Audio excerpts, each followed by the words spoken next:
Hello everyone, Johnny Minder here, and today we are continuing to learn Japanese with Kaeru no Tame ni Kane wa Naru, the frog for whom the bell tolls. Last time, as usual, since we keep on finding some kanji, and despite them technically being relatively in low quantity in this game, I didn't know there were any, apart from the title. But yeah, we studied more kanji. We continued the intro. We actually got pretty close to finishing it. Hopefully, we'll do so today. But yeah, first and foremost, we have actually more kanji to study. But yeah, after that, we'll continue the game. Hopefully, finish the intro, and then we'll see what happens from there. But yeah, without further ado, let's start. Yeah, I mentioned more kanji, so yeah, we have this screenshot with the first ones we want to check out. Okay,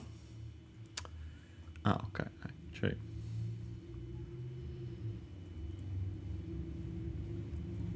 Forgot to open the list, so yeah, I did also that now. But yeah, the first one I already have ready, so let's open the Wiktionary as usual. Yeah, you can see it here. Yeah, we have it. Yeah, it's actually the kanji we had to study last time, but I completely forgot about it, so we'll check it out now. First and foremost, it's historical form for the etymology. And yeah, it's another pictogram of a trident, like weapon or tool, as says there. It's worth mentioning that, yeah, it's practically the same as the kanji we had studied, don't remember if last time, but also as part of this series. Yeah, not last time, but in part 2, yeah. This one, actually, let me activate, by the way, that I forgot the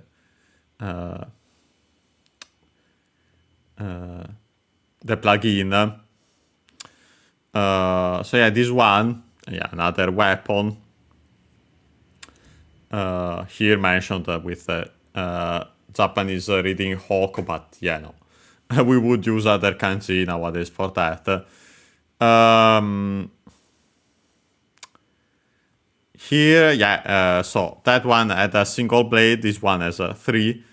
I'd like to mention that this is my conjecture based on the kanji, on the form of the kanji, and then also the readings. Maybe they are related also in sound. So in a way it could, while not exactly a phonosemantic compound, could be related. I say that because the reading, as we have actually seen when I've shown it here for a second for the kanji itself, it's ka, the Chinese reading. If I recall correctly, when we checked it out, it was actually from kwa. And considering that, as we'll see, the Chinese reading of this one is wa, without the consonant, simply because it's actually, it's ga, I wanted to say. Actually, then I might be wrong about the wa. I'm confusing it with another kanji we studied last time. But yeah, ka and ga. But even more so by checking out the Chinese readings, the past ones, the attested one and also the reconstruction. They are pretty close, not identical, but definitely relatively close. So I wonder if that's also the case. But yeah, regardless, at the very least, same shape. apart from the change, instead of a single blade, we have 3 here. But nowadays it actually doesn't have the meaning of a weapon. Actually, there is mention so that it was already borrowed from really early, so actually from the earliest form, with for the pronoun I. And this is as you have seen while mentioning it, that's the current meaning. Let's check out the stroke order. Here we have it. We start here at the top. We'll wait for it. Top to bottom slanted, left to right, top to bottom with the hook, left to right, slightly curved upwards, but this is typical of these left parts of kanji. Then we'll wait for the animation. Top to bottom slanted with this kind of hook. Top to bottom slanted, this I mentioned already. And last, usually that's the case, the comma. So I'll mention it again. This is somewhat more complex, but at the same time, notice how we still go fundamentally top to bottom, globally, and left to right. Top to bottom slanted, left to right, top to bottom with the hook, left to right, top to bottom with the hook, top to bottom slanted, and comma. We have this, what's notable in particular is this left to right stroke that goes, is on both the left and the right side of the kanji, we draw it in order anyway. And the comma there, when we have such commas here, they usually are at the end. Funny enough, the stroke order there in Taiwan is slightly different exactly because of that. What's worth mentioning is that, and funny enough, the folk etymology based on later forms of the kanji mentions it. You might notice that there's a kind of like that part on the left looks like the kanji for hand, the one used still nowadays for the meaning hand te. That's just a coincidence because of the evolution of the language. Can be useful to remember it, the origin is simply because it was the 3 blades. Now that we have seen all that, we can finally mention its readings. Hi Ken, nice to see you here. As I have already mentioned, the Chinese reading is ga, potentially related to the ka of that other kanji for that weapon that is present in this one. And then we have the strictly Japanese reading wa, which on its own nowadays not usually found in compounds, we could say. We use the longer form ware on its own. First person singular pronoun, accent on the first more, we have already seen it. An example of a structures in which we find wa with the ga, as we have seen in this very game. Wa ga something, of me ga becomes a possessive particle, is a classical possessive particle. Of me, mine, my something. I wanted to mention, incidentally, since we actually didn't focus on it last time, the distinction between ware and other first-person singular pronouns in Japanese. And funny enough, a way to do so is this page on the legendary Starfy wiki. By the way, we'll eventually play these games as well, which actually is a great article, great page about Japanese first-person pronouns in general, so I recommend it, at least based on what I've seen. I've checked it in general. Yeah, it seems pretty good. And yeah, ware, usually written with that kanji as shown also here. Yeah, it's not common in actual Japanese, but yeah, we can find it in games. I can become we with the doubling of the kanji. We haven't studied yet the symbol that doubles the kanji repetition mark. When we eventually find it in a game, we'll study it as well. But yeah, ware simply repeated becomes an accented, cioè repeated becomes the plural, we. And yeah, like watashi, gender neutral. But yeah, sometimes somewhat older and grander connotations. And yeah, because simply, yeah, it's archaic, so because of that. And then, yeah, mentions actually the characters for the reason why we find this article, this topic on the Starfy wiki. It's because these pronouns are actually used by characters in Starfy games. And also some examples of other characters in other games or anime and so on.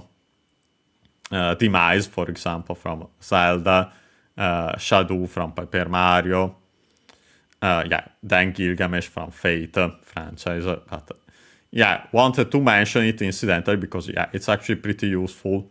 But yeah, now that we have checked this kanji, so yeah, it's reading simply ga in compounds, in usual Chinese compounds.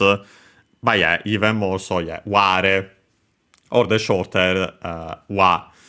The strictly Japanese readings even more used. Okay, let's go to the next kanji, which should be this one. Okay. Let me copy it. I think I might actually already have. Oh yeah, let's not risk it. Let's press it like this. And yeah, we have this kanji. For this, we actually need several components before checking it out.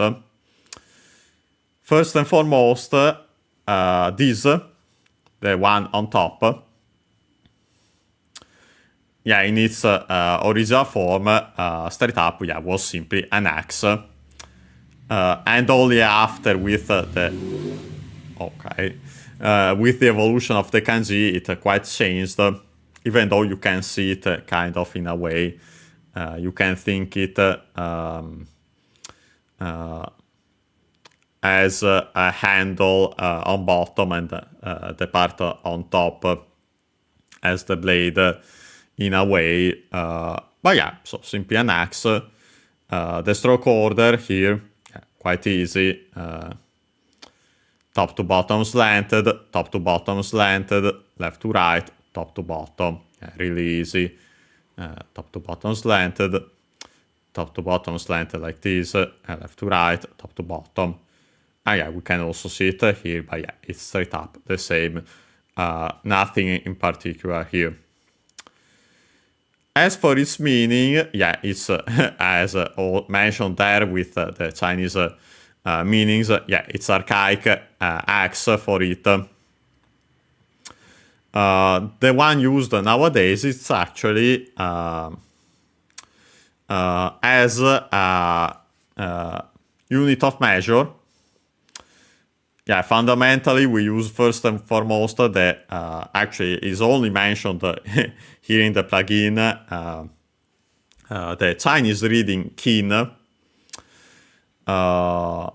And yeah, as it says when we put it on it, accented on its own, of course the accent can stay on the so it's on the key. Kin says catty there, but yeah, it's a traditional unit of weight, around 600 grams. It's actually also relatively easy. Yeah, so technically here mentions strictly Japanese reading with which is the term for axe, but yeah, nowadays we wouldn't use this kanji on its own.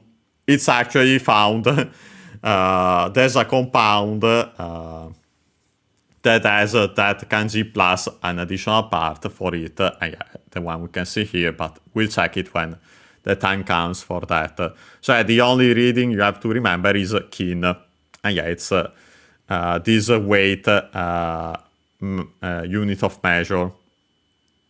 Technically, there's also there's also technically that meaning as a counter, as a loaf of bread.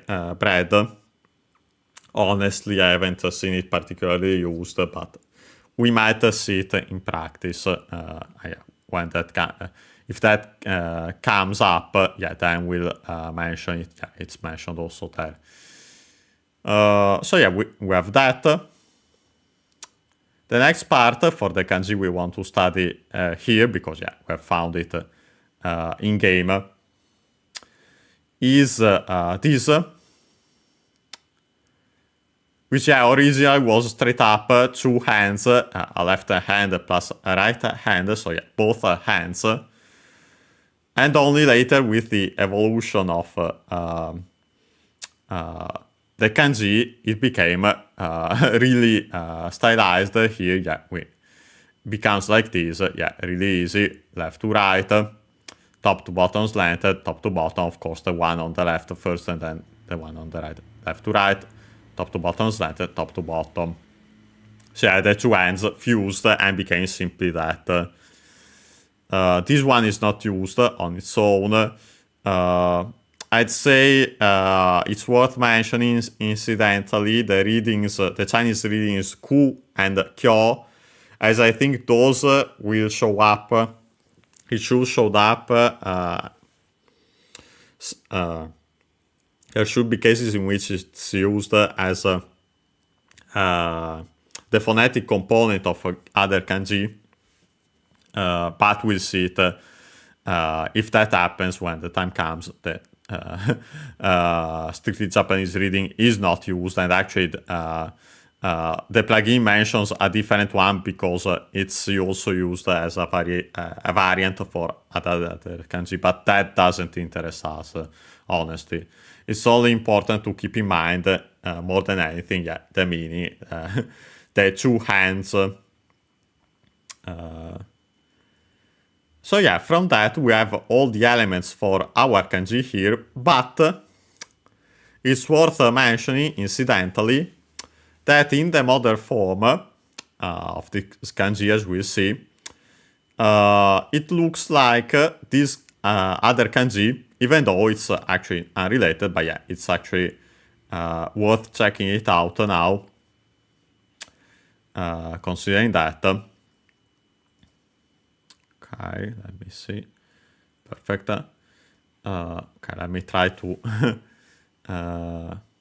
okay, no, we don't have the stroke order there. Maybe by opening it, but we'll see in a second. First and foremost, its origin. It's actually pretty easy when you see the historical forms. Yeah, it's actually simply a hill. As it mentions, it will actually... It suggests to compare the kanji for mountain, but yeah, we haven't studied it yet. We'll ignore it for now. But yeah, from straight up, the picture of a hill, yeah, then there was all that evolution of the kanji, and now gets that this shape. Let me see if I can open the stroke order. Nope. it's straight up broken, unfortunately. But yeah, the stroke order should simply be, I make it bigger like this, top to bottom slanted, top to bottom, left to right, top to bottom, and then left to right, the one at the bottom. So yeah, I can actually do it like this. Yeah, top to bottom slanted, top to bottom, left to right, top to bottom, left to right, the one at the bottom. And yeah, you might have noticed already that the first part, apart from the left to right stroke at the bottom, it actually looks pretty similar to practically identical, except for the size and so on. But yeah, to the kanji of kin. Yeah, that's actually why we have this confusion in the modern form of the kanji we want to study. But yeah, no, the origin is completely different. But yeah, its readings, well, first and foremost, actually, the fundamental one is the strictly Japanese one, the one I've seen used the most. Oka, unaccented. Yeah, is the term for heel, or the other ones, but yeah, the fundamental one is simply heel. The Chinese reading used is Q, not as much, I'd say, but yeah, it does show up in some compounds as shown here. But yeah, so Oka, actually unaccented as we've seen, and Q. But yeah, now that we have also that, we can check the kanji we want to study were found in game, which combines simply that, yeah, the short axe, we've seen that the two hands, so yeah, a pair of hands holding a weapon.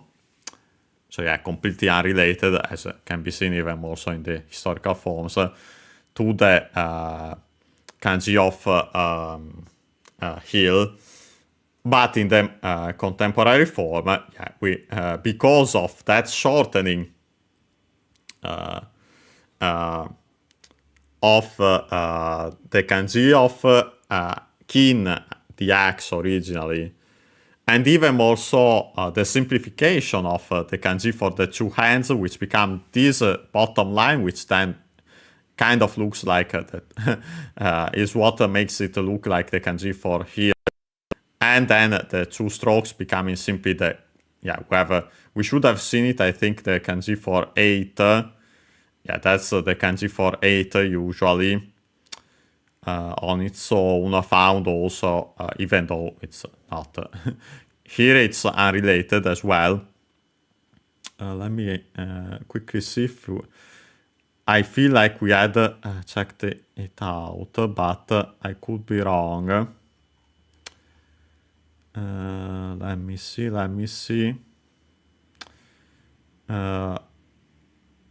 I do seem to remember it because of I should have mentioned the ya and ya-u, yo. Okay, yes, we have found it because of that other kanji. But yeah, so yeah, so yeah, in the modern form, in the contemporary form, you could say kanji of heel and then 8, but yeah, it's actually not the etymology. And honestly, even if you keep in mind the etymology, it's easy because yeah, the kanji of kin, the axe, is still practically the same. It's only the bottom part, the two hands, that becomes different. But yeah.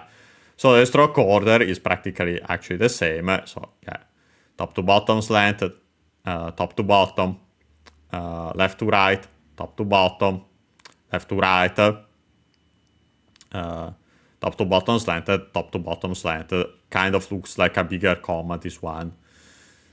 But yeah, so practically, again, yeah, we write the kanji for X first. Then the left to right stroke, that was also the starting point of the kanji for the two hands, or it's the bottom part of the kanji for heel, if that's how you end up remembering it better. And yeah, then these two, the one on the left and the one on the right. yeah, we have found it in game because it means soldier. And yeah, honestly, first and foremost, I'd say the Chinese reading, because that's the one you'll find it more often than not. He, or hey, if you still pronounce e as they are instead of long e, like usually is the case in standard Japanese nowadays. Accent regardless, because yeah, either long e or diphthong, the accent is on the first molar. And yeah, that already is a noun with the meaning soldier, common soldier, and so on. Other extended meanings from that, yeah, troops, of course, army troops, for example.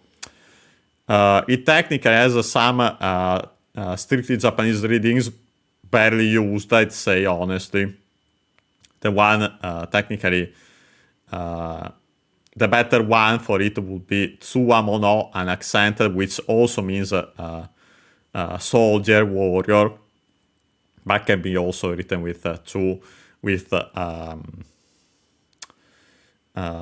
as a compound with two kanji, and honestly, based on the pronunciation, yeah, it's most likely actually is that the origin, the mono, yeah, the mono we have studied for person. There's also another reading, but honest, that one I can tell you straight up. Usually when I find the term ikusa, actually it would be iksa with the u, barely heard if at all, accent on the last mora for war, battle, and so on. I usually find it with another kanji, the one for the usual, yeah, we haven't studied it yet, but we have mentioned it a lot, sen, tatakau, the fundamental one for the verb to fight. So yeah, honestly, I'd say remember, first and foremost, if not exclusively, the Chinese reading he, at most tsuwamo no, since actually has the same meaning of soldier, so it can be useful also for that, but yeah, no. Okay, with that, we have checked the first set of kanji we wanted to study today. I'll show quickly the screenshot again here. And yeah, you can see here waga mentioned for mai. And then heishi. This is why we have studied these two kanji. The one for she we have already studied before. It's the one for man of usually a man more of a certain occupation.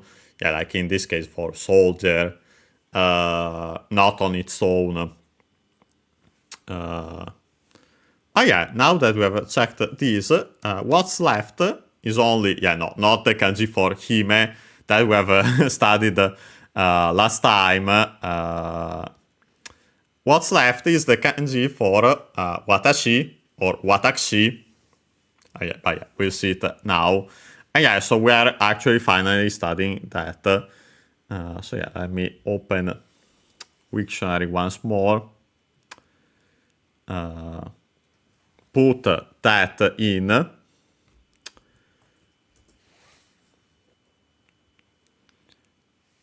Okay, perfect. To study it, we have to first actually check out a new part, because yeah, we have the kanji for sulk, which is semantic technically in this case.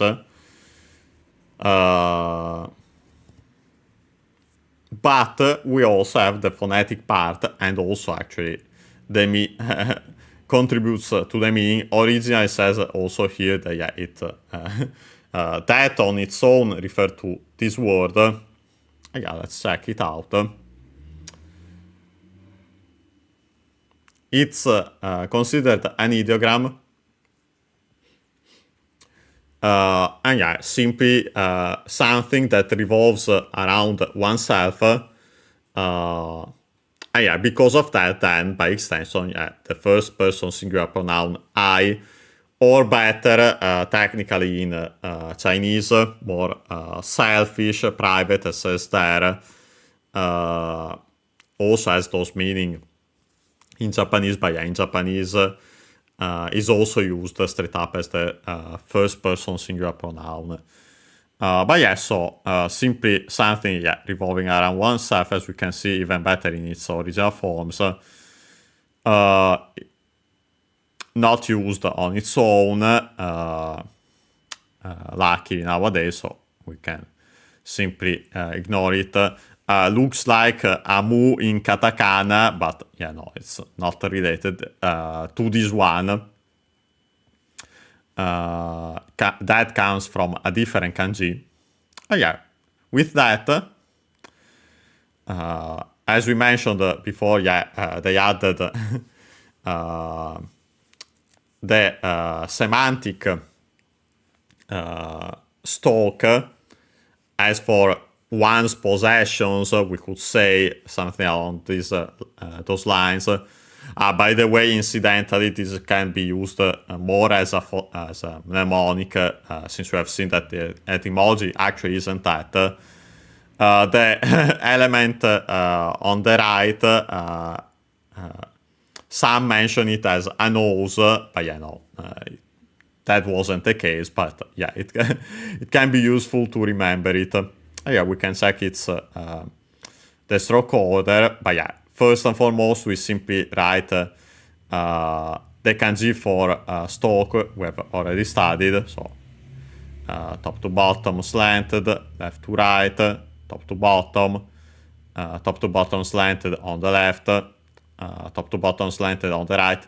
Notice that it's shorter here because when you put an element on the left, more often than not as the radical, but and also technically the semantic part, but not always. But anyway, it gets shortened, especially the final stroke, to leave room, of course, for the second part, the element on the right. But the kanji we have mentioned for revolving around oneself, so oneself, is simply written like actually a mu in katakana, so top to bottom slanted and left to right as a single stroke, and then this practically a big comma here at the end, top to bottom anyway.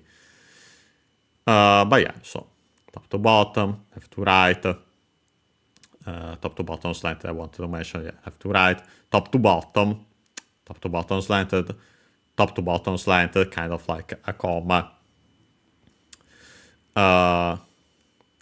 Top to bottom slanted, left to right as a single stroke, and then top to bottom like an even bigger comma. But now that we have seen its origin, we can check out its readings. And first and foremost, the most important ones, they pronounce themselves. Watashi, the original one, which means I,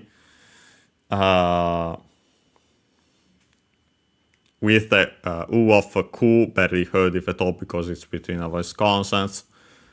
I, more formal than watashi. Watashi is a contraction of it. I, slightly formal.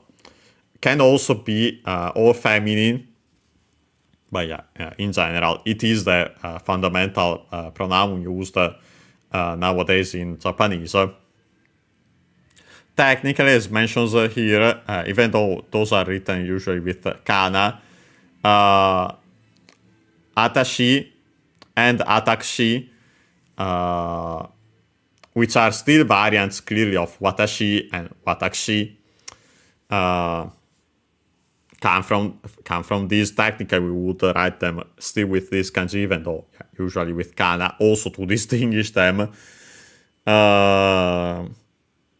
These are female term or language. This one straight up female term or language. Same reasoning. Atakushi, more formal, more polite. Atashi, less so. I'd say it's the fundamental first person pronoun for females. but yeah, then other ones, but in this case, honestly, we can ignore them, even though washi we have seen mentioned is still an abbreviation, but yeah, usually written with a different kanji when written with kanji, usually with kana. Wara was most likely actually more related to the ware or the wa of ware we have seen, we have studied before today.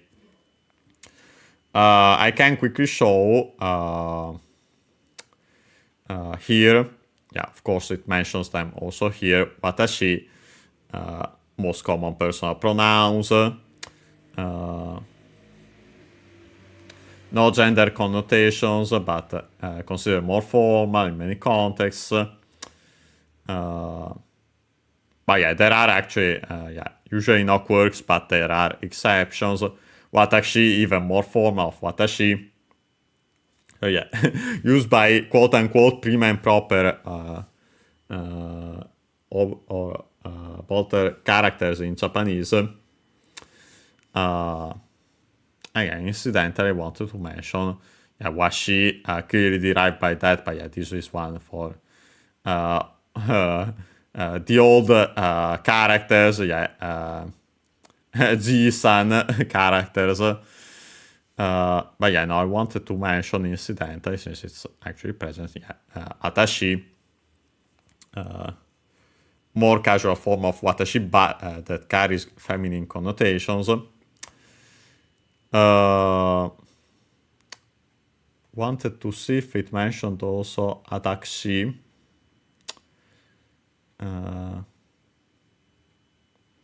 Okay, yeah, here at the bottom.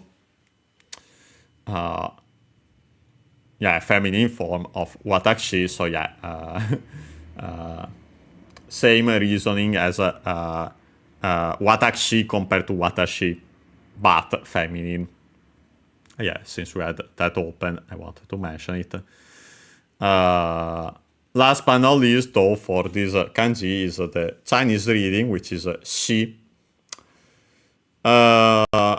This is actually can be found in compounds.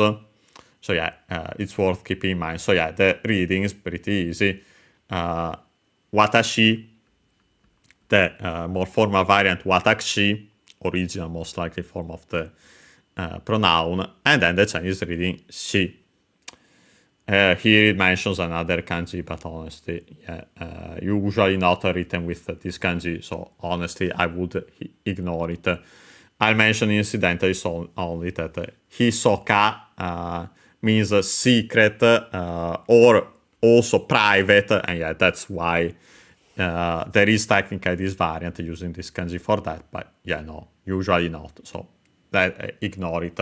Watashi, watashi, and shi as the Chinese reading then. But with that, we've actually... let me take it away. We only have that left, as we can see here. Based on the context here, I'd say could be straight up watashi. But with this, we have checked out the kanji for today. We can then start playing the game. We'll play it a little before taking our usual break.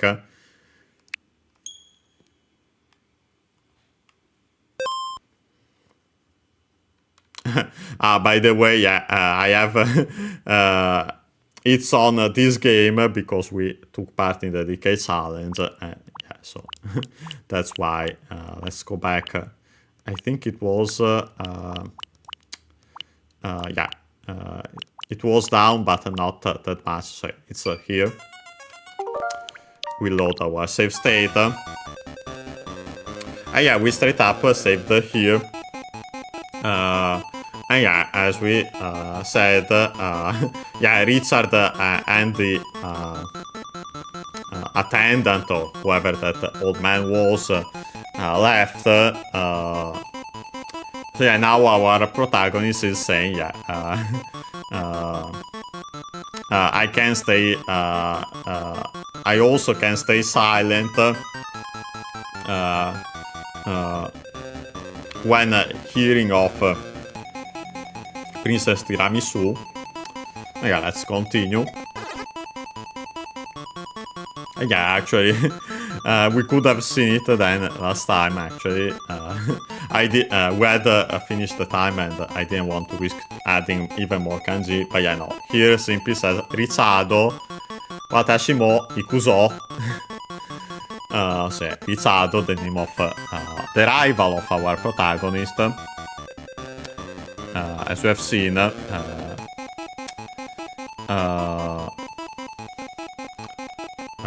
watashi or watashi, we have just studied it. I, mod inclusive particle, also even. Iku, we have studied this kanji in a previous part of this series. The verb which means to go, unaccented. Last but not least, the final sentence particle so, and yeah, meritor more language as force. Or a command, but yeah, here force, I'd say also straight up simply in the sense of emphasis. But yeah, so I'm going to. And yeah, with that, the protagonist leaves as well. We see all the soldiers we had mentioned before. Okay, yeah, this happens. The soldiers entered the ship. Richard had entered. We entered, but then we went out. Well, actually, we got kicked out, clearly. Also based on the sound. And yeah, now it says Otto Sabu Kimi ga tsuite kuru hitsuyo wa nai. Yeah, so first and foremost we have this Otto, which we might have seen before. Regardless, in this case it's simply an interjection. Straight up in its composition, yeah, it's a O with the small tsu as the abrupt end with a glottal stop. And then the to is the quoting particle with, and then what comes before, in this case, this exclamation. Sorry, oh, with oh. But yeah, the small tsu then becomes also the doubling of the following consonant when there's one, so also here. But yeah, it's uo, oops, or sorry. Sorry, not sorry in this case. The accent is on the first mora. It's worth mentioning because actually other words which will be still otto have different accents, so we can distinguish also on that, based on that. Sabu, the name of our protagonist, simply from Sablé, shortened. Yeah, stops there, the first sentence, but yeah, we have continued since it was so short, so yeah. Sorry, I'd say in this case, but yeah, more in a sorry, not sorry. Then we have Kimi. Second person singular pronoun, as you have already seen, most certainly also during this very series. Unaccented, you in the singular, familiar language, sometimes considered male language, but yeah, regardless, familiar language. Subject particle ga. Tsuite kuru. We have already seen before this combined. It's technically we have first and foremost the verb tsuku, to be attached, and so on. The usual one. Accented. Verb, command verb, so we can change the ku into I, te to make that a form. Again, because actually we change the u into I to make the continuative form tsuki, to then attach the te, tsuki te. The K fell, so only the I remained, so yeah, tsuite. The form of the verb required because then we had the verb kuru, a verb of movement. So yeah, usually do the action of the verb in te can simply be and then the other verb, or with these verbs of movement, then do the action of the verb in te while moving in that direction. We've seen also the meaning in a temporal sense. In this case, it's straight up tsuitekuru, an expression, as we have mentioned, from tsuku, to be attached, and come. So yeah, it's actually to follow someone. So yeah, we follow someone, going with them, coming. That's where we have a kuru, which is the verb which means to come. Can be used also with tsuite iku, with the verb iku, which we have already seen and mentioned. But yeah, same, still to follow, but the difference is the direction of the action. But yeah, in this case, follow, as in the sense, come with me, because Richard is speaking. After it, we have hitsuyo, which in this case is a noun. So actually, we have a relative clause, as we have already seen so many times. This structure in Japanese, it's fundamental, it's so used. But yeah, these series speak for themselves. Hitsuyo, Chinese compound, should be unaccented. Yes, it is. Here as a noun would then mean necessity, need, requirement. More often than not, actually, is also used as an adjective, so yeah, then necessary, needed, and so on. But yeah, here as a noun. After it, we have the particle wa written as a ha, so the topic particles.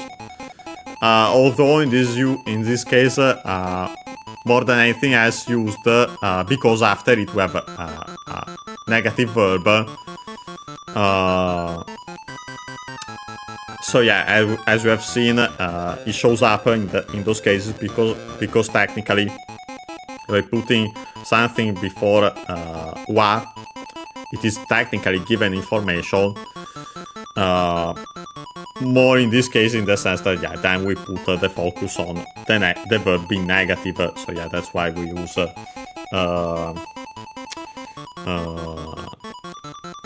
use it with negative verbs.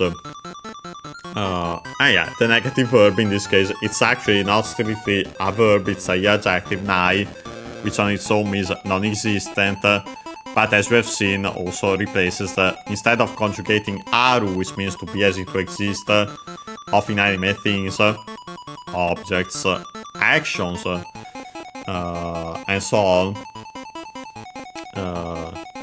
Instead of conjugating it, we replace it straight up with this adjective, which already means non-existent.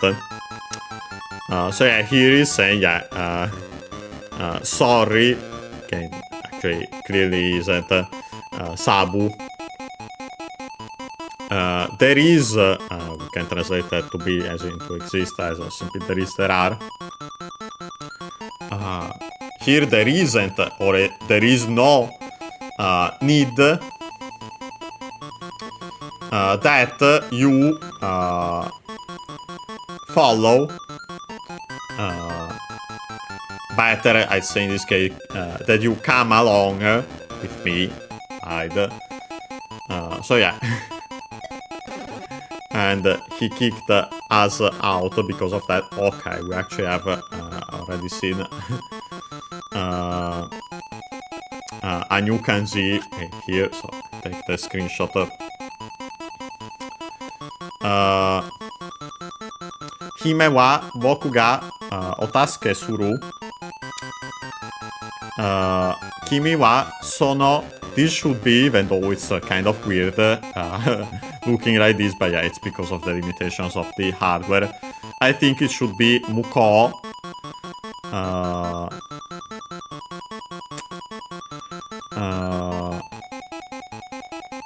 Let me see if I can. Oh yeah, we'll actually check it in a second. So yeah, although no, it actually shouldn't be muko. It's slightly different anyway, and there isn't a.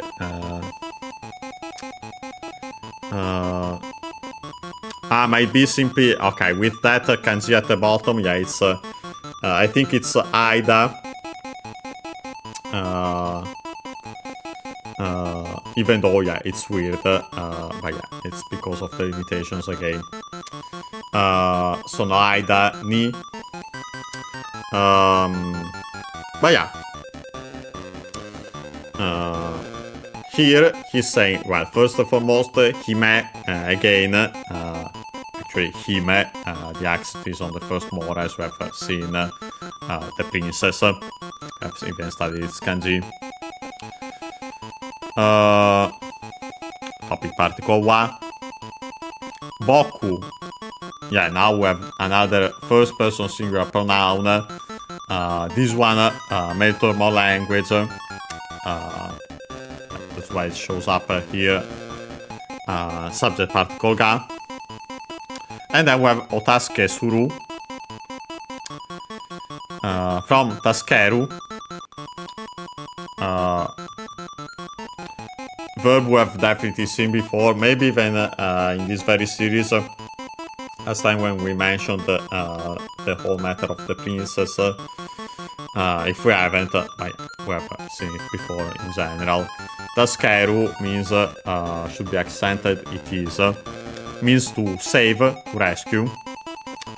Here, we put the honorific prefix o, turn it into its conjugative form. It's a ru verb, it's a verb, so we drop the ru to make the conjugative form, taske, which should then be simply accented on the last word, technically. Might be different here because of the honorific prefix, honestly. Yeah, on its own would be assistant, help, and so on. But yeah, here simply the conjugative form. And after it, the verb suru, to do, simply literally unaccented on its own. We have seen before, not in this series I think, but elsewhere, that when we have the honorific prefix o, a verb in the conjugative form plus suru, it's actually one of the ways to make the humble form of verbs. Although, honestly, in this case, it could be straight up otaske in the sense of taske simply then the conjugative form as the corresponding noun. And then adding suru. Yeah, taske, so assistant, help, and so on. So yeah, that is simply saying, yeah. As for the princess, I will rescue her. What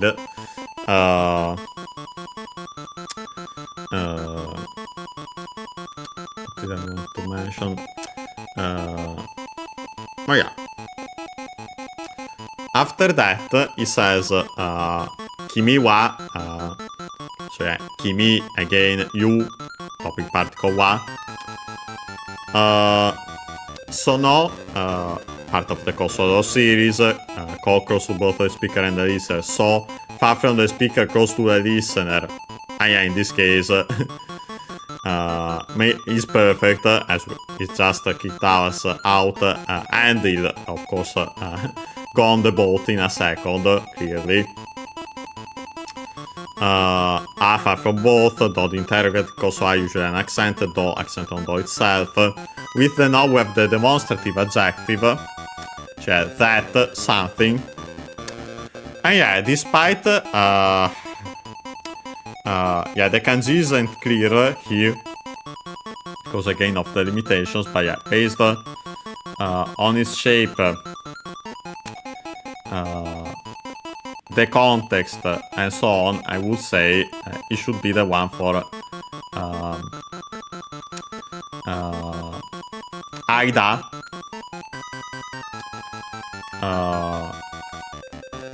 Aida, we've actually seen it before. Actually, let me look it up for because I think we can find straight up the expression. Yeah, I found it also in the online dictionary. Sono Aida as an expression. But yeah, Aida on its own means space between, gap, interval. So yeah, actually is a space both in a physical sense or in a temporal sense, or actually a period of time, and other extended meanings.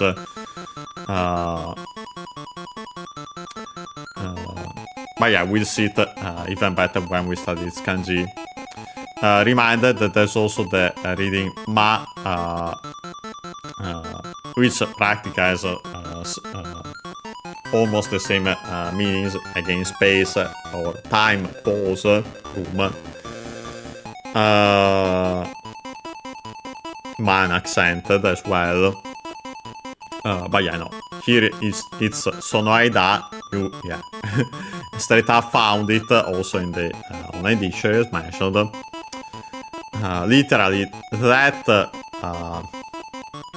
interval, I'd say in this case, that period of time, cioè, becomes so in the meanwhile, during the time. I guess so. Considering that, yeah, I'd say it is that kanji. As we see, this is not typical how you write it at all, typically. But I'd say, yeah, based on the context, it should be that. Yeah, so he's saying, yeah, as for you, in the meanwhile, the meantime, and after it, by the way, we have the particle ni, which is used with a specific time, so yeah, at. So yeah, actually, the particle used for times for the time in general. Suspension dots. Yeah, I'd say with this we'll see what happens here after the usual break. Will be a short one, 2 at most 3 minutes. But yeah, when we'll be back, we'll continue here and we'll see what he has to say after this. And yeah, most likely, most certainly, he will then leave and leave us here. But yeah, we'll see it. See you in around 2, most 3 minutes.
And we're back. And yeah, so we can continue. And yeah, we'll see what happens now. Okay, yeah, first and foremost, yeah, I expected at least one more line. And I expect this should be the last one. Here. Seeing immediately what is there at the end. First and foremost, it says actually, Kenjutsu no Ude Demo Nigaete Okitamae. And then after that first period, simply ha ha ha ha ha. So a laugh.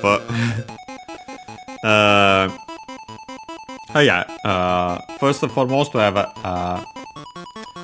Kenjutsu. Kenjutsu means Chinese compound. It is an accent, like as usual for those, the most common accent. Literally, we have the kanji for sword, and the one for art, technique, skill. Not the one we've studied. Notice the different pronunciation. We have studied the one for waza. It's Chinese reading is gi of that one. Similar translations, but yeah, it's slightly different. Jutsu, you might have heard, or certainly have heard it in some Japanese martial arts.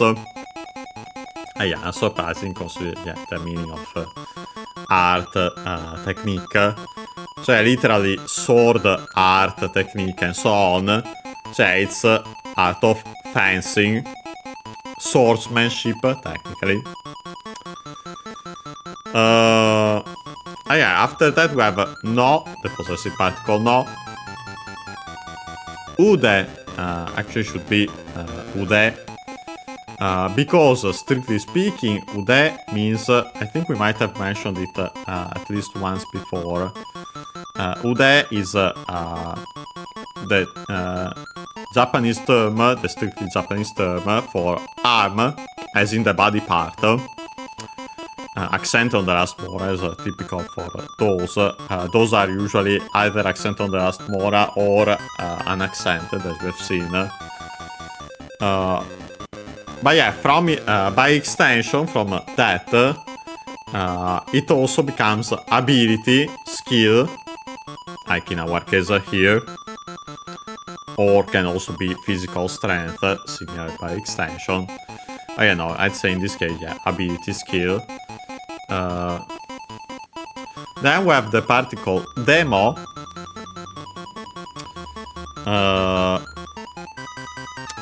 which technically is a compound particle. We have the, which in this case I suspect is simply straight up the form of the copula, so being that.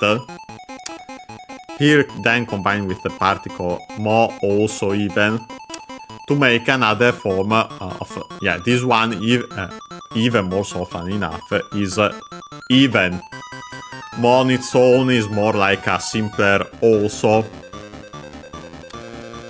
This one, demo, is more like even. So I'd say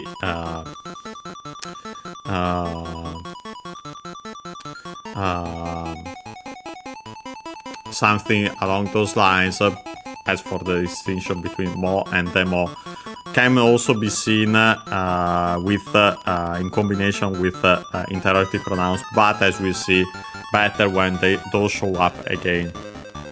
Although in this case it's a slightly different meaning, we could say, I'd say still by extension from that. It's more in the sense of or something.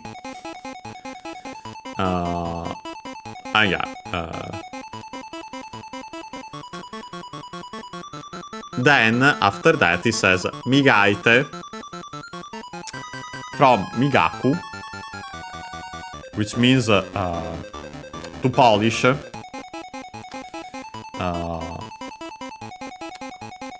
As a straight up the action of polishing something, by the way, also by extension becomes to brush teeth.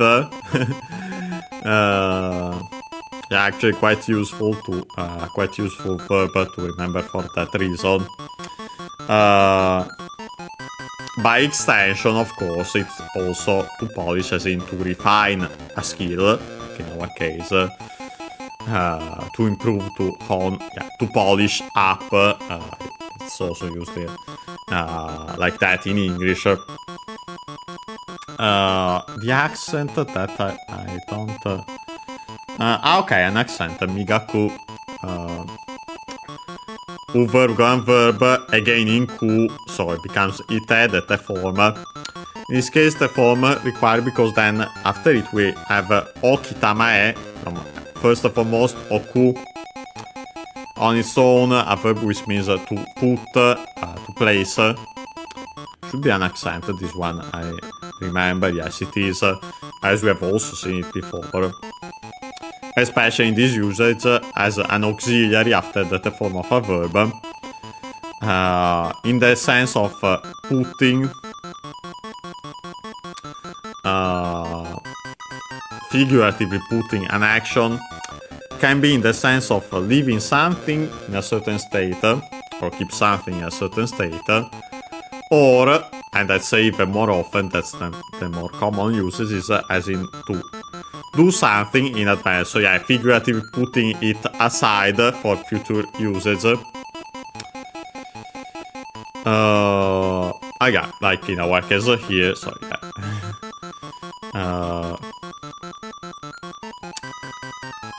It doesn't stop there though here, because oku, verb and verb as well, we can change the u into i to make the continuative form. In this case, to then add the verb tamae from tamau. We should have seen it before in this very series. We have seen that technically it's a verb, means to give.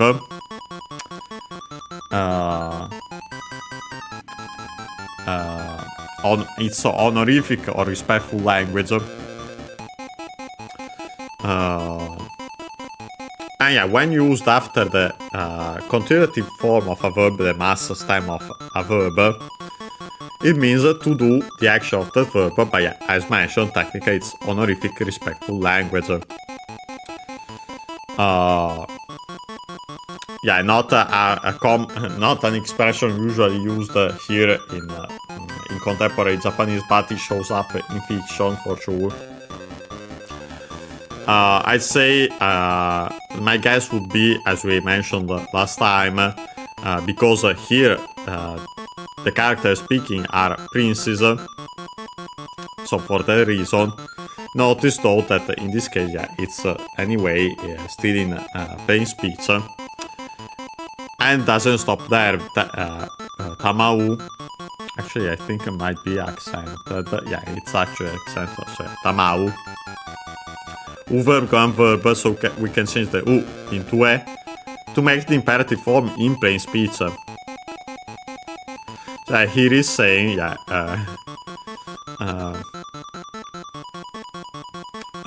polish up, hone for future usage, the teoku. Your implied fencing, art of fencing, ability or something. And yeah, then straight up laughs at us because yeah, of the whole matter that we are weak. It's the only thing in which we are no match for Richard. So yeah, after saying that, yeah, unsurprisingly, he leaves. Jumped on the boat and the boat left. And yeah, after that, yeah, clearly actually our protagonist here, based on what he's saying, says "O no re ricciado." Yeah, first and foremost, onore, the small O and E are additions for the emphasis of the onore, the kind of stuff you could hear also in an anime. Yeah, onore is technically a pronoun. The fundamental meaning would be oneself as a poetical term.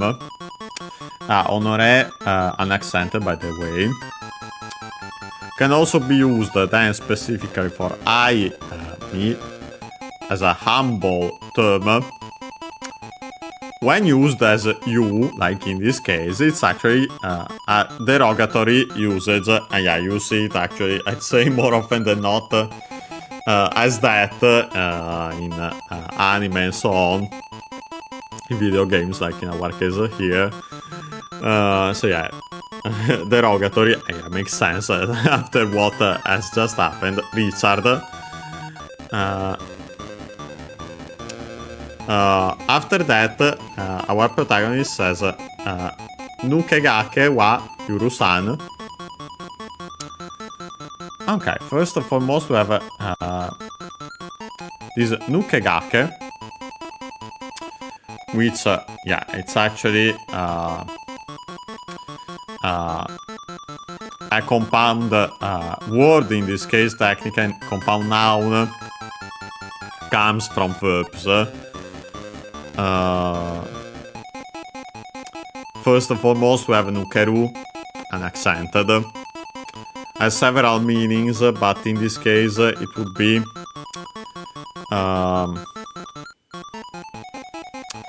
in the sense, I'd say, by to come out, and from that to escape, to be missing, and so on. Let me see if I can see a better one. No, I'd say that technically already is good enough.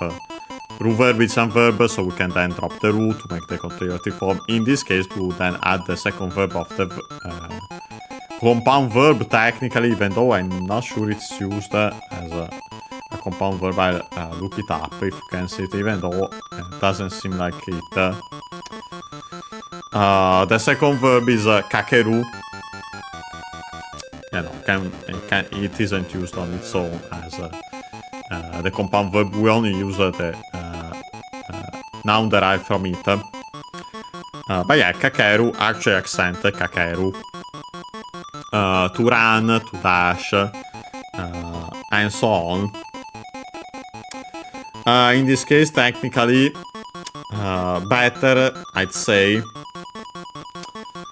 we could technically keep it simply as to run, to dash.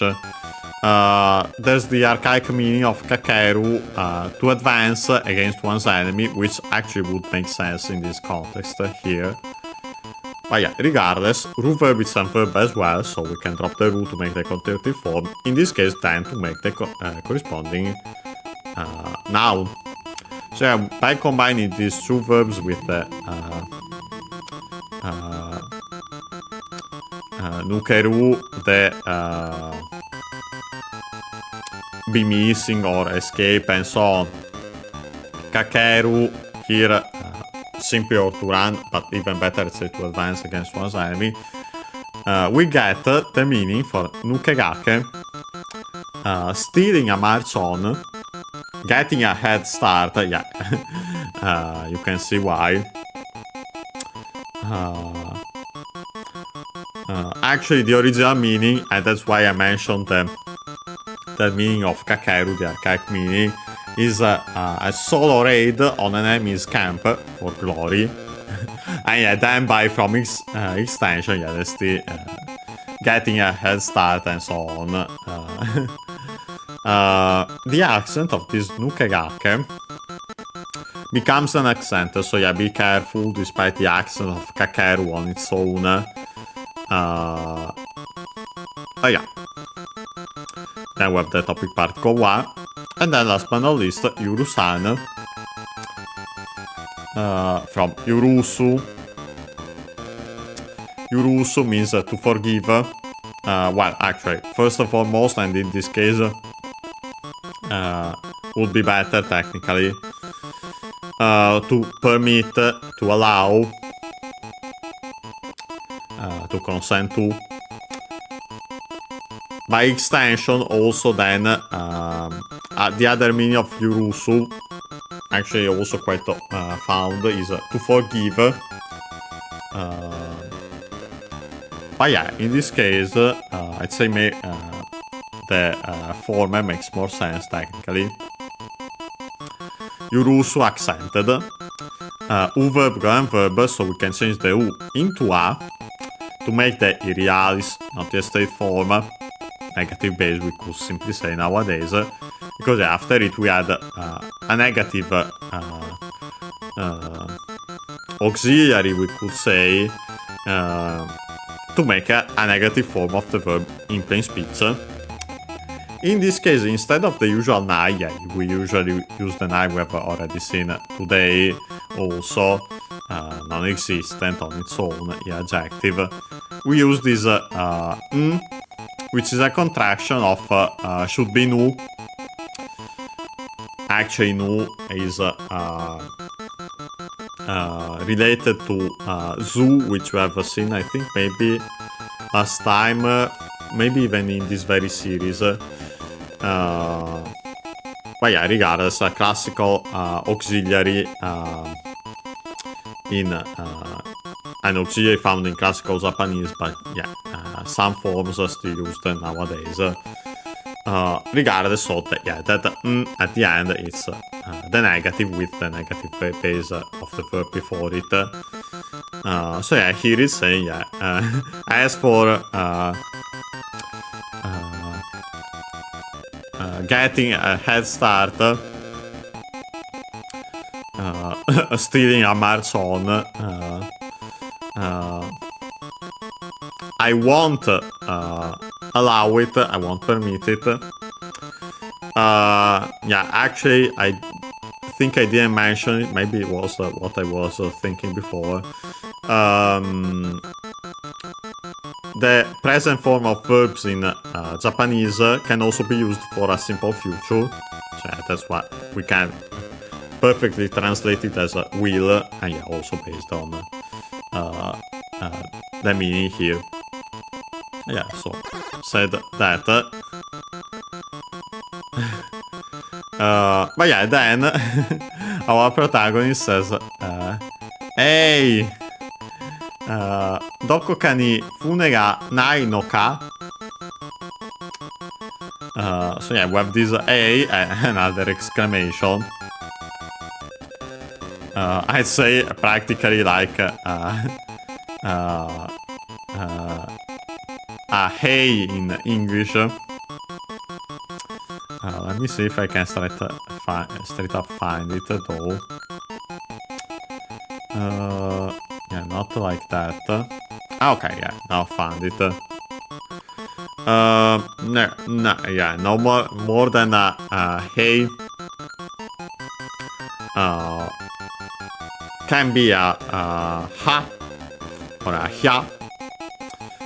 In that case, when exerting force,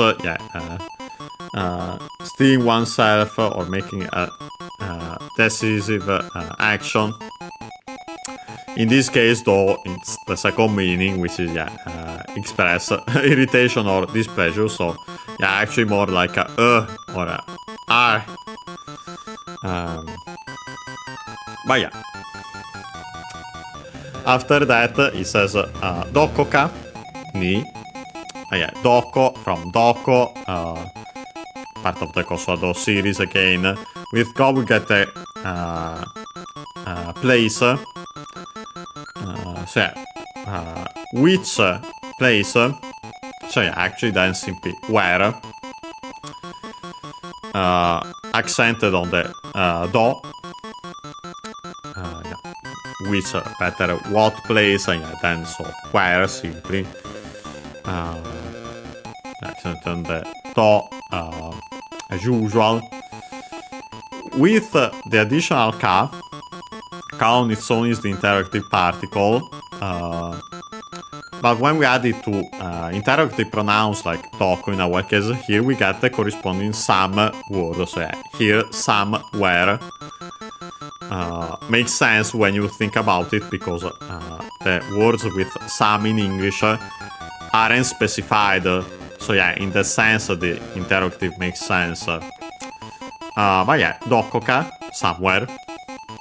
Then we have the particle ni in at. The particle used with verbs of staying for the location. Then we have fune.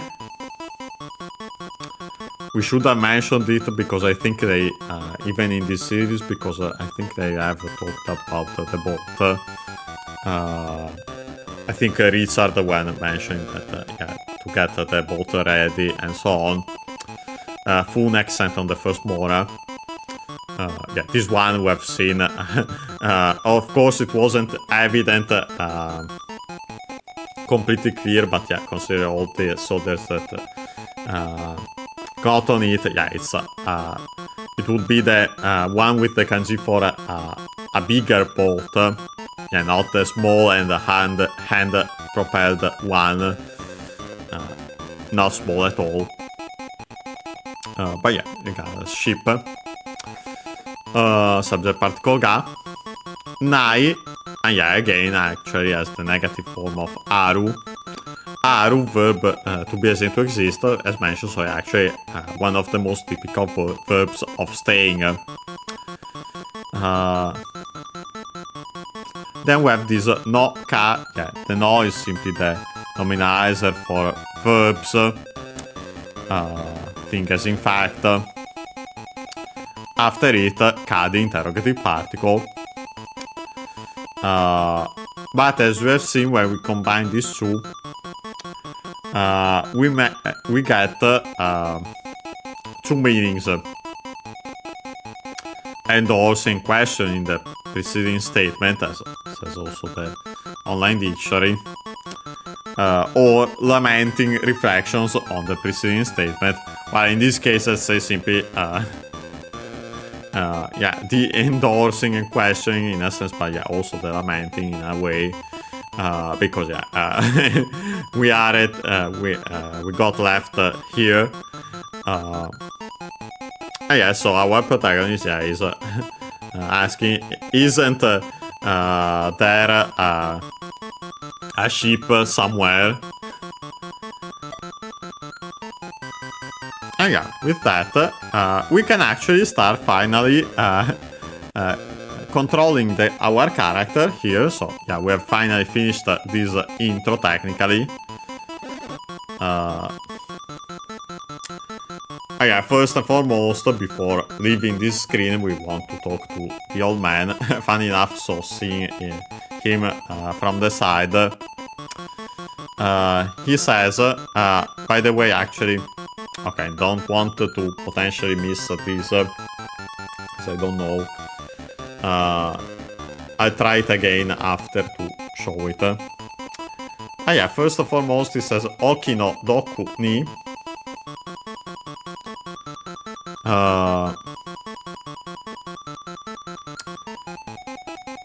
Oki no doku ni, I think I might straight up find it as an expression here. I found it as is in the dictionary. Already is technically kinodoku on its own. Here then we add the honorific prefix o at the start, the particle ni at the end, which turns it technically into an adverb.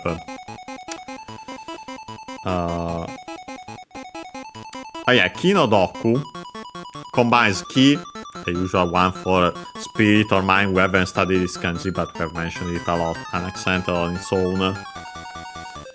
Possessive particle no, Doku, actually Doku, the usual one we have seen especially in Pokemon Fire Red, which means poison.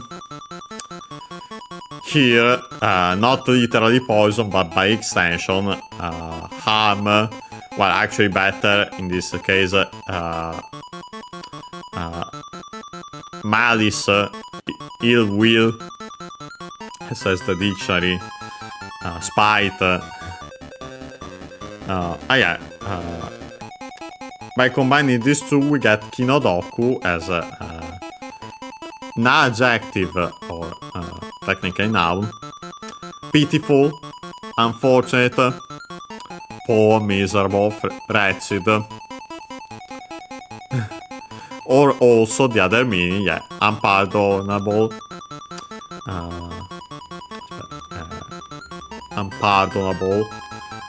regrettable.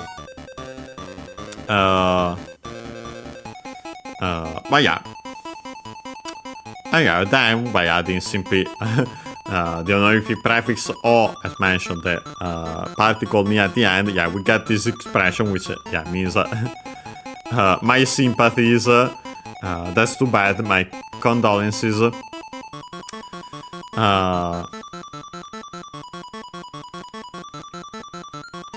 We can also be used without the ni at the end, technically.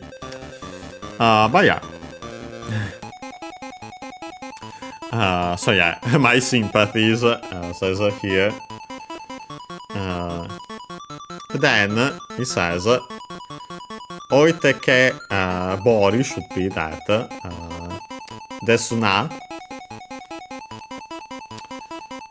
Okay, first and foremost, we have this.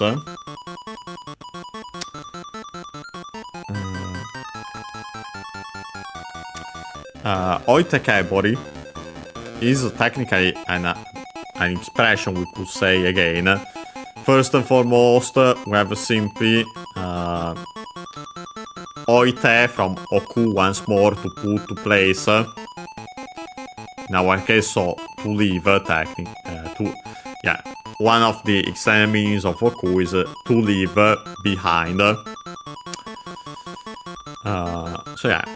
Oku an accent, as mentioned, verb, codant verb in ku, so becomes ite, that form. After it, we have this kebori,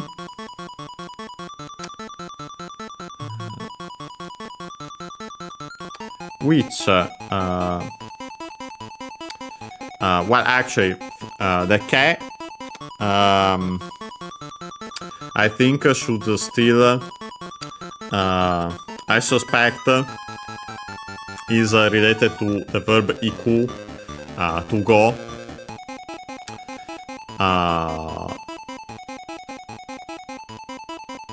Can't confirm it here, but I suspect that's the case, or something along those lines. Would make sense to have a verb of movement again after the form of a verb once more. What we have then, for sure, though, we have this bori, which comes from hori, confirmed out also, by the way, technically by a different, by a variant form of to write it when written with kanji. Usually we would write only oite, oku in kanji and everything else in kana, but there is also the variant. But hori comes technically from horu, which I think we mentioned before. Funny enough, convenient. Horu means to dig, to excavate, and so on. Accented. Convenient, I say, because it's almost identical to horu, which with the longer vowel becomes whole from English. Here shorter, it's clearly not related, but it can be used as a mnemonic for the verb to dig. But from that we change the u into i. It it's a verb and verb, so we change the U into E to make the corresponding, the conjugative form and so corresponding noun. In this case, hori, even though it would use a different kanji, similar, so unsurprisingly also related, accent on the last more as typical, as we mentioned, the verb accented, so the conjugative form is accent on the last more. Usually that's the rule. There are some exceptions, but usually that's not the case. By extension means actually moat. The term hori means moat, canal. But you can see why from something dug. Here with the voicing of the consonant, because it's the second word part of the compound, it's of strictly Japanese origin, so that more often than not happens to those. But regardless, so this by combining this oite ke plus the body, we have this meaning, technically a noun, leaving someone behind, potentially straight up based on its origin, leaving someone behind in a hole. But regardless, that's the meaning. Being a noun, we can then add des, the couplet in polite speech. It's this attendant speaking, so unsurprisingly. And then we have the final sentence particle na. I'd say here, technically it would work well as one of the as some of the meanings of the particle ne, more than simply the right, and that one, by the way, is more typical of Kansai dialect actually. This one is, I'd say, simply for emphasis. Could technically be then the yo in a sense, but regardless, it's simply because here he's saying it's you got left behind. Simply says that. I wanted to show, notice how my character moved a little there towards this other character, and then they started speaking. That's because actually I simply pressed the direction towards the character to start that.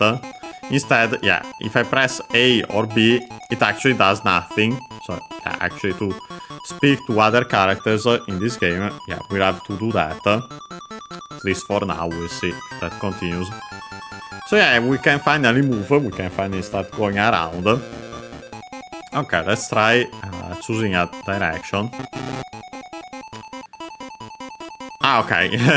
If we try going up, actually up, as we've seen, technically is the direction from which we came from for the dojo. So actually, it says here, and it actually, I'd say it's straight up the game, since it's simply a white text box. Sochi ni itte mo fune wa arimasen. So we have Sochi, contraction of Sochira, part of the Kosodo series once more. Sochira is we had Chira for the direction, so that way, that direction. Unaccented Sochira. Sochi is a contraction, which is atypical in the sense that it becomes accented on the last mora, so be careful about that, unlike other Kosoa words. Do is accent on do itself, as I already mentioned. So Sochi, So chini, we can actually hear the accent actually. So low, high, high, low. The ni, the particle, is used for two words with verbs of movement. And yeah, after it immediately we have itemo from iku once more. U verb go and verb, but a peculiar one because its te form, as you can see here, is double consonant te. Because we changed the u into i, originally iki added the te, but then instead of the k, as usual for verbs in ku, the i fell, so ikte, difficult to pronounce, double consonant te. Doesn't stop there in this case because after it we had mo, the cosy particle, also even. I mentioned, yeah, even is the better one here, so yeah, even if you do the action of the verb in te, no matter if you do the action of the verb in te, but yeah, with even if you can see why we use the particle mo after the te form of verbs to make this, to say this. Yeah, after that we have fune once more, the sheep, topic particle wa. And yeah, last but not least, arimasen, aru once more, to be seen to exist. There is, there are, then we can also say in translation. U verb can verb, so we can change the u into i, continuative form. In this case, to add mas, the auxiliary used to make the polite form of verbs. Here we don't have simply mas, but we have masen. Yeah, masen is actually the negative form, the present negative form of mas. Yeah, simply remember it like that for now. The se actually can be explained in a way. You might remember that we have seen the. Actually, we might not have seen it. We might have seen simply zuni in general without the verb suru.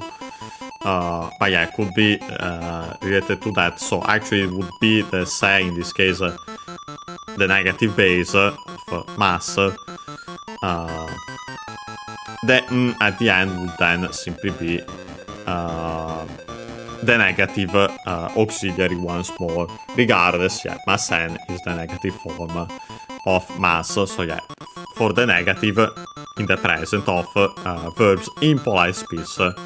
So here is saying, yeah, even if you go that way, you implied. As for a sheep, there won't be one. So yeah, and yeah, makes sense. To find a sheep makes sense to continue here along the coast here. And yeah, actually we have one straight up here. So yeah, we'll take it. Or again, we try riding it, and once more someone stops us. This character says, Oi, katte ni ore no fune ni norikonde kuruta. Do you kotta? Okay, first and foremost we have oi, yeah, that's pretty easy. This one like hey in English, as in yeah, familiar language, male formal language. After that we have katte, or better katteni technically.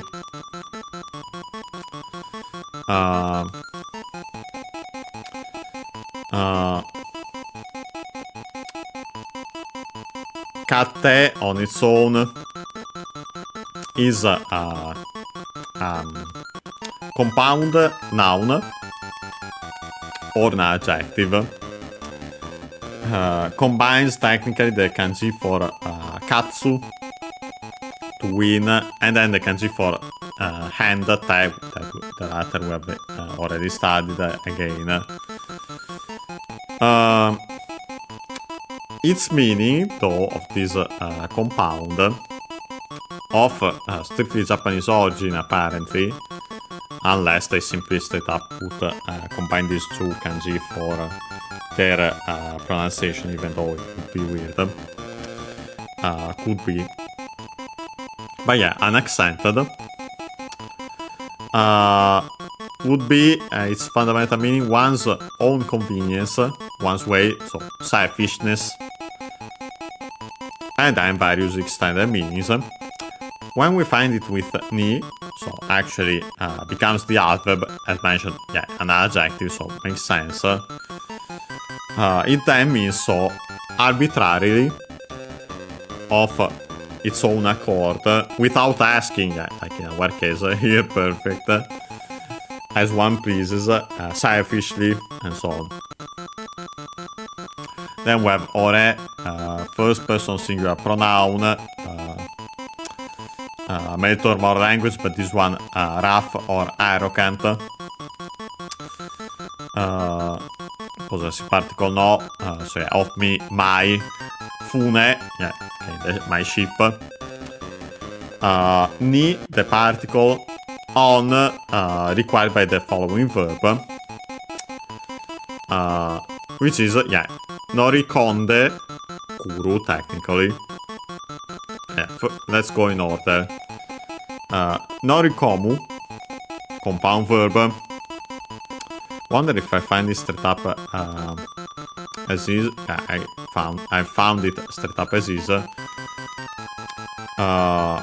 From noru, which on its own, unaccented, already means to board. As in to get on. Already you can see why we have the particle ni with the translation as on. Yeah, it's required by these verbs. To get on a train, plane, bus, ship, like in our case. To board, to embark. Verb go and verb, we can change the u into i to make the conjunctive form, and in this case to then attach the second verb part of the compound, which is komu. We've already seen it on its own. On its own actually means more to be crowded, packed, and so on. We have seen it a lot as the second verb part of compound verbs. In this case, with its easiest meaning, simply in, cioè as in to go into, to go in, to put into. Cioè here by combining the verb to get on and then into, yeah, straight up simply, yeah, to get into, to board, get into the ship in our case here. Komu is also norikomu. Luckily, komu accented and also norikomu. Verb and verb, so to make that a form we have to follow the rules. It's in mu, so it becomes nde.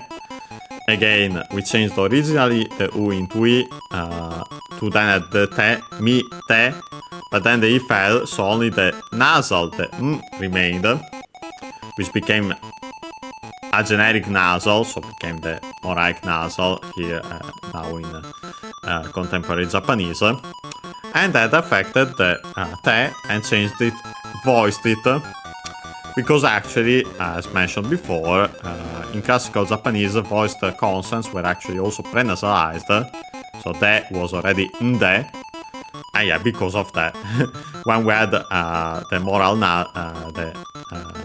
a nasal before it, set up the from the verb with the contraction. Yeah, that's why instead of keeping te, we get nde.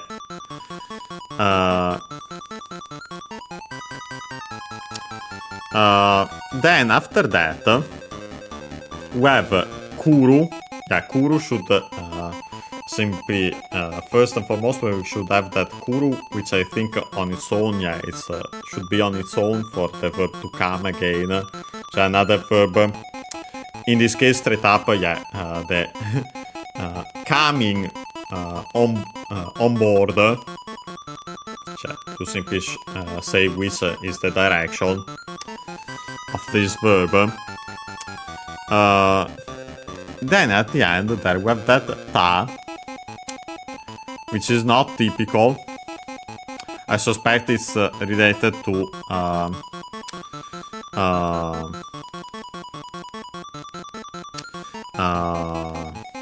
the ta we can see after with the contraction. Okay, no, it's straight up technically an expression technical. Okay, a contraction of to wa makes sense. To wa becomes simply this long, this ta longer.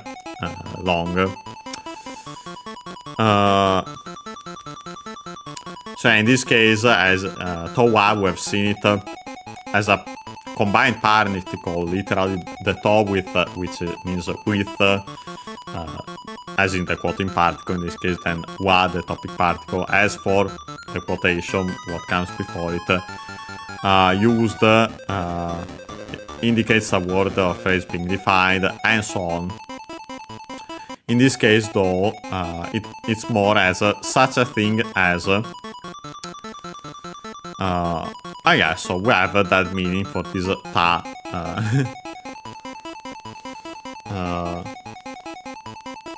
Would make sense also considering that after that it says do you, which comes from do you, do, again part of the also do series with the do. When we add the u, so actually becomes long, the long vowel for the o, means in what way. Ko means in this way, and so on. In what way? So then simply how. You, here written straight up as you, and can be pronounced as this even when you write it still as eu. But it's the verb to say, which we have actually seen before we have even studied Kanji, unaccented on its own. When we have this do you, this expression, it means what kind of, what sort of,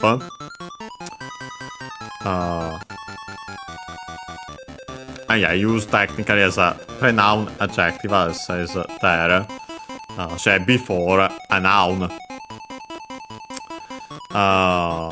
the usual attributive position, verb in attributive position, the relative clauses we have seen, and so on.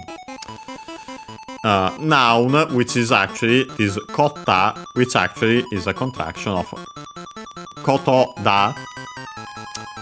Koto is the technically another nominals for verbs, thing as in matter, accent on the last more on its own, thing, could also say by as in a matter, not an object, that is mono, as we have that we have already studied Kanji. And then after it, the copula in plain speech da. From koto da contracted, we get this kota.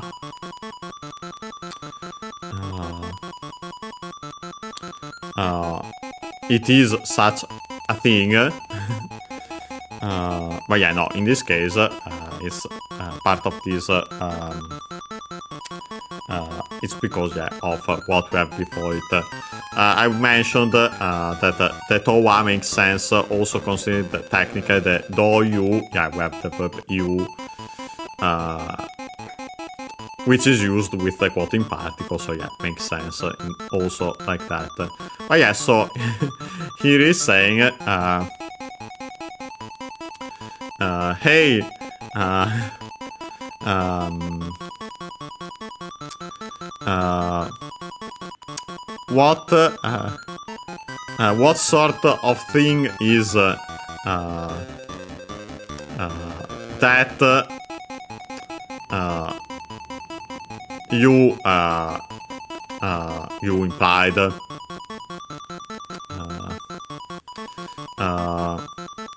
Got on board. You are well, actually in the present or future. You come on board of my ship arbitrarily, so, and so on. Catteni. Yeah, that's what we technically did.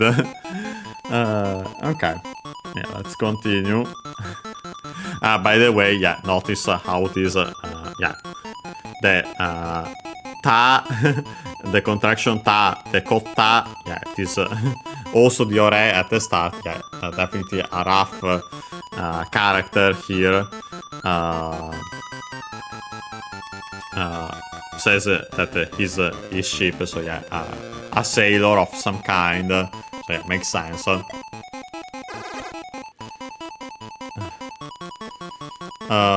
Okay. We have more kanji. There is one I think we haven't studied here. But yeah. Our protagonist here says, "Hey, watashi wa isoide oru no da."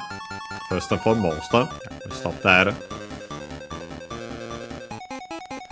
Yeah, first and foremost we have this "hey." Another exclamation.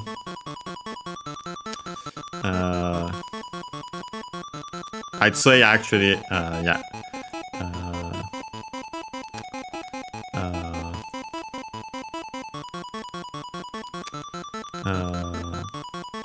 As we have seen, yeah, we have seen it before. Yeah, it's I think despite the longer vowel, it's simply a, which we have seen.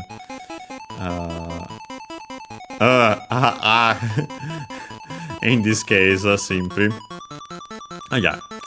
Then watashi, I. We've studied kanji today. Wa, the topic particle. Then we have isoide from isogu. Isogu. Actually, I think. No, okay, accent. I was remembering correctly. To hurry. To rush, to hasten, and so on. Verb and verb, so we have to follow the rules for the te form of the verb. Being in gu, it becomes I, de. So actually, we have the same, for the same reason as verbs in ku, but with the voicing, because yeah, we had the voicing of the g. Yeah, first we change the u into I. Isogi te. But then the g fell, only the I remained. But in addition, the te becomes voiced, becomes de. Most likely, yeah, because the g was voiced, but yeah, that fell, so the voicing passes on the te. Worth mentioning once more that technically makes sense, also considering that, yeah, they were prenasalized, so yeah, ni, te, then fell, but still nasalized the following consonant, so yeah, also considering that isongi ne, but then the ng fell, so only the I remained, ide, in the originally, but yeah, well, simply ide. After it we have oru, on its own to be assumed to exist of animate things, people and animals, like Iru. Oru is the humble form of Iru in standard Japanese. Regardless, after the form of a verb, they are used as auxiliaries to make to mark continuing actions or states. Be doing the action of the verb or have add whatever the verb says. Yeah, here it's simply be doing the action of the verb. So yeah, I am hurrying technically, so yeah, I am in a hurry. And yeah, then last but not least we have no da. Again, the nominal answer no, the copular in plain speech da. The expression we have seen already before, literally it is that, the fact is that, the explanation is that, and so on. Yeah, perfect, like in this case, so yeah, is because he is explaining, the explanation is that, yeah, I'm in a hurry. After that he says, Fune no daikin o uketore.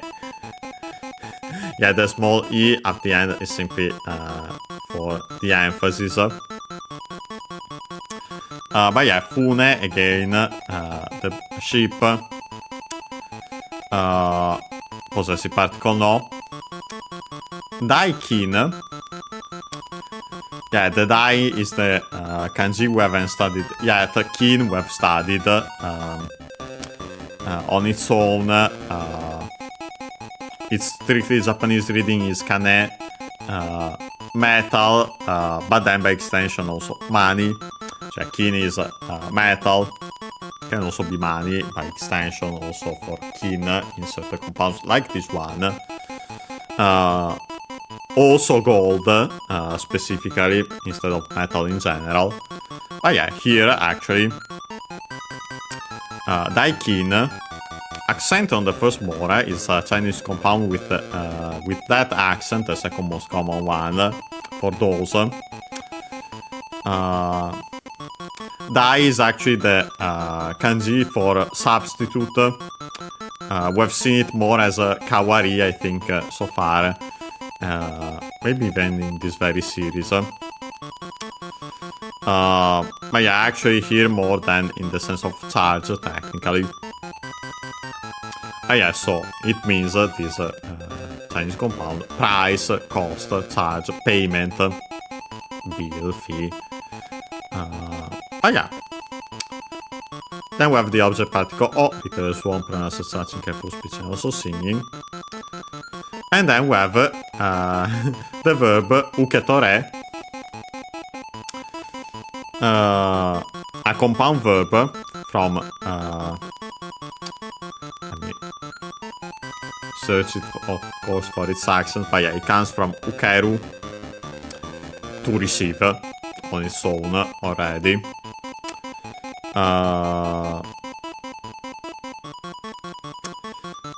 Should be accented, yes it is. Ru verb is some verb, so we can drop the ru to make the conjugative form. In this case, to add to attach the second verb part of the compound, toru, to take. Other various extended meanings. Also accented. So by combining these two verbs, yeah, it simply that means, again, to receive, to get. Literally would be to receive and take. So in this sense. So actually, technically to accept is also translation given. That makes sense.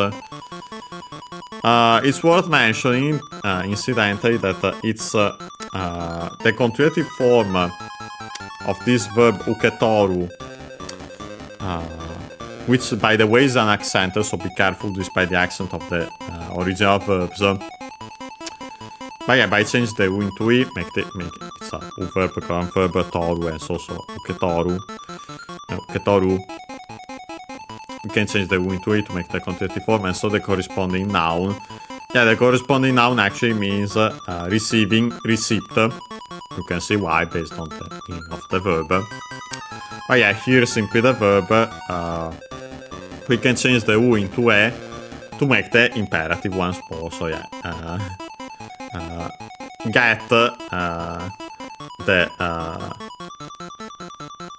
payment of, for, we will say in English, for the ship. Okay. Yeah, once more, I'd say we can end it here then. Also to avoid potentially getting even more kanji, we focus on these two we've found today.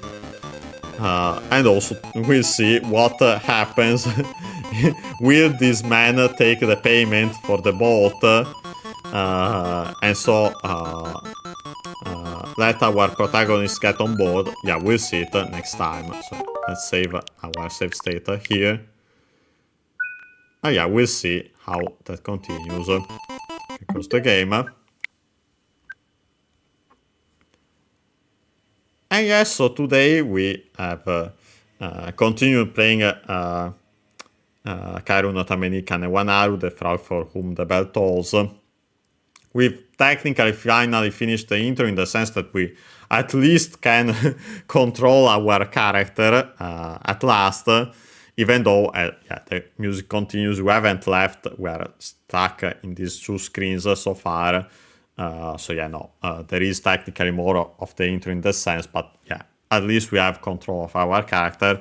Of course, at the start we've studied more kanji, and next time we'll play this game, we'll start with more kanji that we have found today. Next time we should be next Wednesday as usual, unless plans change. Of course, in between we have on Friday and Monday our other Let's Learn Japanese with series Pokemon Fire Red. On Sunday, stream mostly just for fun. We'll see what we'll play. Maybe even just simply some more Tomodachi Life, but we'll see when we get closer to it. And yeah, see you next time.